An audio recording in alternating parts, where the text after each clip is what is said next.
नमस्कार बच्चों। हिंदी की कक्षा में आप सभी का स्वागत है।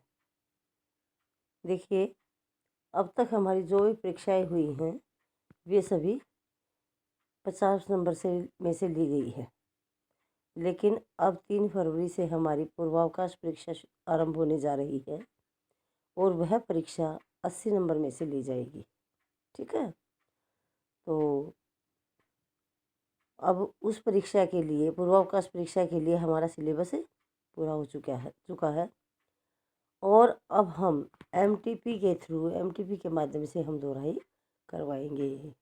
और आज हम एमटीपी 1 करेंगे। आज हम एमटीपी के प्रश्न 1 से लेकर 5 तक करेंगे। ठीक है, 50 नंबर के पेपर में हमारे 2 पैराग्राफ आते थे, एक पठित गद्यांश और एक अपठित गद्यांश। लेकिन अब पूर्वावकाश परीक्षा जो होगी वह 80 नंबर में से ली जाएगी। तो अब 80 नंबर का पेपर होगा और 80 नंबर में हमारे 3 पैराग्राफ आएंगे। एक पठित गद्यांश आएगा, एक पठित पद्यांश आएगा और एक अपठित गद्यांश आएगा। पठित गद्यांश, पठित पद्यांश ये दोनों आपकी अरहुल की पुस्तक में से दिए जाएंगे और अपठित गद्यांश किसी भी बाहर की बुक से दिया जाएगा। ठीक है, और अभी मैं आपको बता देती हूँ पठित गद्यांश पद्यांश क्या होता है। जो पढ़ा हुआ हो, जो आपने पढ़ लिया आपकी पुस्तक से। अपठित जो आपने नहीं पढ़ा हो, जो बाहर की पुस्तक से आएगा, उसको अपठित बोलते हैं। अर्थात पठित का उल्टा क्या हुआ, अपठित। ठीक है, और पद्यांश और गद्यांश के बारे में भी मैं बता देती हूँ कि पद्यांश क्या होता है, गद्यांश क्या होता है। जो पाठ में से लिया जाता है वह होता है गद्यांश, और जो कविता में से लिया जाता है उसे कहते हैं पद्यांश। उसको पद्यांश भी कहते हैं, उसको काव्यांश भी कहते हैं, दोनों ही नाम है। ठीक है, तो आइए शुरू करते हैं। प्रश्न नंबर 1। देखिए, ये प्रश्न 1 है। दिए गए पठित गद्यांश को पढ़कर प्रश्नों के सही विकल्प चुनिए, सही उत्तर छाटिए। अब ये गद्यांश है, इस गद्यांश को आपने अच्छी तरह से पढ़ना है और फिर उसमें से दिए गए प्रश्नों के उत्तर छाटने हैं। ठीक है, तो इसमें से 5 प्रश्न दिए गए हैं और 5 प्रश्नों के 3-3 उत्तर है और 2 उत्तर गलत है और 1 उत्तर सही है। ठीक है, तो जब भी प्रश्न ये सोल्व करने से पहले जो आपके पेपर में गद्यांश और पद्यांश आते हैं उनको कम से कम 2 या 3 बार पढ़िए और उसको समझिए अच्छी तरह से। उसके बाद आप हर प्रश्न को अच्छी तरह से पढ़िए और सोच समझ करके उनके उत्तरों को टिक करिए, चुनिए। ठीक है ना, सभी प्रश्नों के उत्तर इन्हीं पैराग्राफ में छिपे हुए हैं, लेकिन आप अच्छी तरह से रीडिंग नहीं करते, पढ़ते नहीं हैं। और प्रश्न, कई बच्चे तो प्रश्न भी नहीं पढ़ते, बिना ही पढ़े कहीं भी टिक लगा देते हैं और वह आंसर आपका गलत हो जाता है। तो बिना पढ़े, बिना सोचे समझे एक भी प्रश्न हल मत करिए, अच्छी तरह से सोच समझ करके करिए। पहले उसको समझिए कि क्या पूछा गया है और हमने क्या उत्तर देना है। प्रश्न कुछ होता है, उत्तर आप कुछ दे देते हैं, तो ऐसा आपने नहीं करना है। ठीक है, तो आइए शुरू करते हैं। प्रश्न 1। पहले मैं इस पैराग्राफ को पढ़ूंगी, फिर प्रश्नों के उत्तर आपसे पूछूंगी, मुझे सभी बच्चे प्रश्नों के उत्तर देंगे। ठीक है, देखिए, क्रिसमस ईसाई धर्म का प्रमुख त्यौहार है। इसी दिन जीसस यीशु का जन्म बैतलहम की एक गौशाला में हुआ था। गौशाला क्या होती है पता है? जहाँ पर गऊओं को रखा जाता है, गायों को रखा जाता है, उसे हम गौशाला कहते हैं। ठीक है, तभी वे तभी से यह त्यौहार हर साल दिसंबर के महीने की 25 तारीख को मनाया जाता है। ठीक है, यीशु की माँ का नाम मरियम था।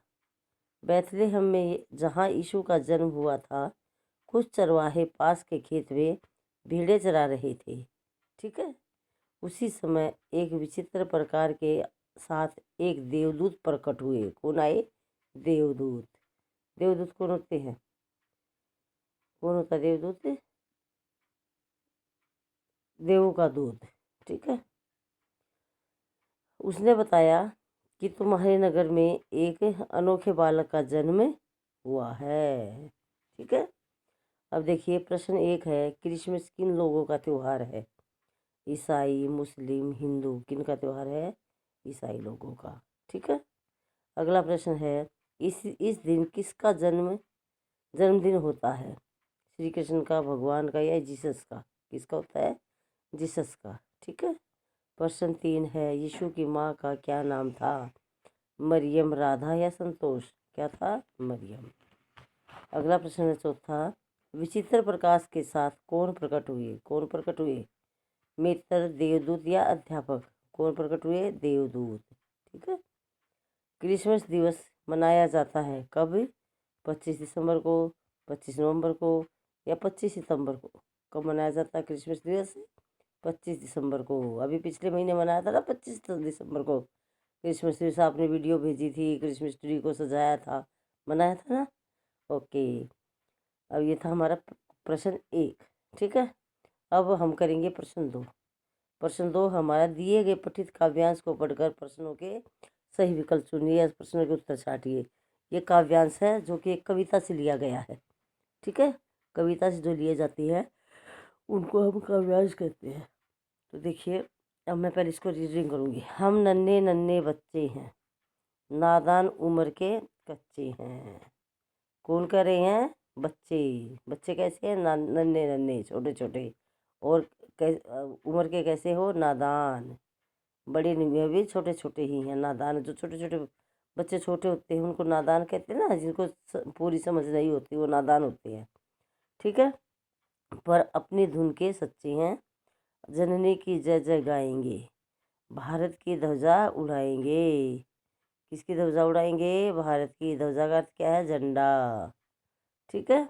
अपना पथ कभी न छोड़ेंगे, अपना प्रण कभी न तोड़ेंगे। अब बच्चे कह रहे हैं कि जो हमने रास्ता अपनाया है, जिस काम को हमने पूरा करना है उस काम को हम पूरा करके ही रहेंगे। अर्थात जिस रास्ते पर जाना है, जिस काम को पूरा करने के लिए जिस रास्ते पर जाना है उसी रास्ते पर जा करके अपने काम को पूरा करेंगे। ठीक है। और अपना प्रण कभी न तोड़ेंगे। और प्रण मीन्स प्रतिज्ञा, जो प्रतिज्ञा हमने ली है उस प्रतिज्ञा को हम बीच में ही नहीं छोड़ेंगे। अपनी प्रतिज्ञा को, अपने प्रण को पूरा ही करेंगे। इसका मतलब ये है। ठीक। तो देखिए, पहला प्रश्न है, कविता का नाम बताओ। हम नन्हे नन्हे बच्चे हैं, चिड़िया, या मित्रता? क्या है कविता का नाम? हम नन्हे नन्हे बच्चे हैं। ठीक है। अगला प्रश्न है, कवि का नाम बताओ। मछुआरा, सर्वेश्वर दयाल, या इब्न बतूता? क्या है कवि का नाम? किसने लिखी है कविता? सर्वेश्वर दयाल सक्सेना ने। ठीक है। प्रश्न 3 है, बच्चे कैसे हैं? कैसे हैं बच्चे? नादान हैं, युवा हैं, या बूढ़े हैं? कैसे हैं? नादान। बच्चे किस बात के सच्चे हैं? किस बात के सच्चे हैं? लड़ाई के, धुन के, या पढ़ाई के? किसके? धुन के। ठीक है। बच्चे किसकी ध्वजा उड़ाना चाहते हैं? भारत की, जापान की, या चीन की? भारत की। ठीक है। तो ये था हमारा प्रश्न 2। अब शुरू करेंगे हम अपठित गद्यांश, जो कि आपने पढ़ा नहीं है, आपकी पुस्तक से नहीं लिया गया, बाहर की किताब से लिया गया है। तो आइए शुरू करते हैं। प्रश्न नंबर 3, दिए गए अपठित गद्यांश को पढ़कर अपने प्रश्नों के उत्तर दीजिए। ठीक है। तो देखिए, पहले इस पैराग्राफ को पढ़ेंगे, फिर इसके प्रश्न सोल्व करेंगे। देखिए, सॉरी, चंपानगर में एक बुद्धिमान व्यक्ति रहता था। कौन से नगर में? चंपानगर में। कौन रहता था? बुद्धिमान व्यक्ति। उसका नाम कमल था। बुद्धिमान व्यक्ति का क्या नाम था? कमल। उस नगर में एक बंदर आ गया। कौन आ गया? बंदर। बंदर बहुत शरारती था। वह नगर के लोगों को तंग करता था। वह लोगों के कपड़े, बर्तन, खाना आदि लेकर भाग जाता था। नगर के लोग उस बंदर से बहुत परेशान थे। एक दिन बंदर मोहन के घर से भी खाना खाने का सामान उठाकर भाग गया। ठीक है। तो अब देखिए, प्रश्न 1 है, चंपानगर में कौन रहता था? बुद्धिमान व्यक्ति, मूर्ख व्यक्ति, या निर्दयी व्यक्ति? बुद्धिमान व्यक्ति। Very good. अगला है, बुद्धिमान व्यक्ति का क्या नाम था? कमल, मोहन, सोहन? क्या था? कमल। ठीक है। चंपानगर में कौन आ गया? बंदर, शेर, या चीता? कौन आ गया? बंदर। ठीक है। अब प्रश्न अगला है चौथा, बंदर कैसा था भाई? चतुर था, शरारती था, या मंदबुद्धि था? क्या आएगा? शरारती। एक दिन बंदर किसके घर से खाने का सामान उठाकर भाग गया? किसके घर से? कमल के घर से, राम के घर से, या मोहन के घर से? किसके घर से? मोहन के घर से। ठीक है, तो ये था हमारा प्रश्न नंबर 3 अपठित गद्यांश। अब हम करेंगे प्रश्न 4, शब्दों के अर्थ लिखिए। ठीक है, तो बताइए उपहार का शब्द क्या है? भेंट है, रेट है? भेंट। गायब का नायब है या साहब है या लुप्त है? क्या है? लुप्त। ठीक है, स्टील का क्या है? गीला, ढीला या नीला? क्या है? ढीला। ठीक है, और पोटली का क्या था? छोटी गठरी और मठरी या बड़ी गठरी? क्या है? छोटी गठरी। अगला है पर्ण का अर्थ, नाता, प्रतिज्ञा या रिश्ता? क्या आएगा? रिश्ता। तो बच्चों ये 5 दिए गए शब्द अर्थ गलती से, और ये 6 नंबर का क्वेश्चन आता है, तो आप इसमें एक और ऐड करेंगे। ठीक है, ये मैंने गलती से 5 दिए हैं शब्द अर्थ, एक और भी ऐड होएगा, एक और आएगा। ठीक है, अब देखिए प्रश्न नंबर 5, अति लघु प्रश्नों के उत्तर दीजिए। अति लघु प्रश्नों के उत्तर दीजिए, जो कि एक जिनके उत्तर हमने एक शब्द या 2 शब्द में देने हैं, ऐसे प्रश्न अति लघु कहलाते हैं। ठीक है, तो देखिए यीशु की माँ का क्या नाम था? क्या नाम था?